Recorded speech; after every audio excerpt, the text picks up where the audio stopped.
Hello students, इस video में हम देखेंगे वॉल्यूम ऑफ द पैरेललोपिपेड। हमारे पास देखो ये पैरेललोपिपेड है, ठीक है।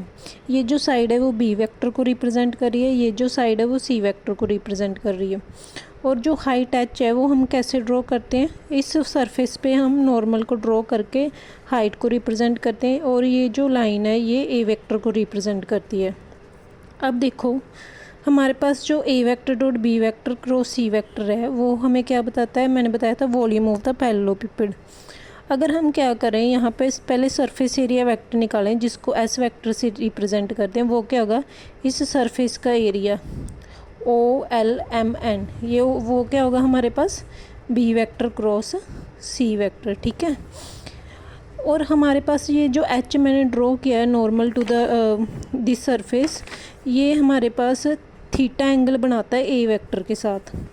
सो हमारे पास हम एच कैसे रिप्रेजेंट कर सकते हैं, एच का देखो, एच को लिख सकते हैं हम ए वेक्टर इंटू कोस थीटा, ठीक है।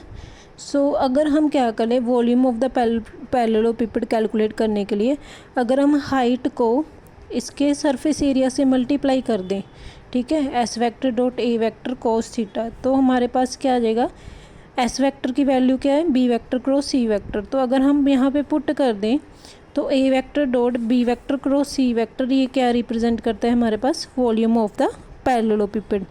आई होप आपको ये क्लियर होगी वीडियो। ये स्केलर प्रोडक्ट के बेस पे थी कि हम volume of the parallelepiped scalar product triple scalar product का यूज़ करके निकाल सकते हैं। तो कैसे निकाल सकते हैं वो मैंने आपको बता दिया। अगर आपको मेरी वीडियो अच्छी लगी हो तो please like and subscribe my channel.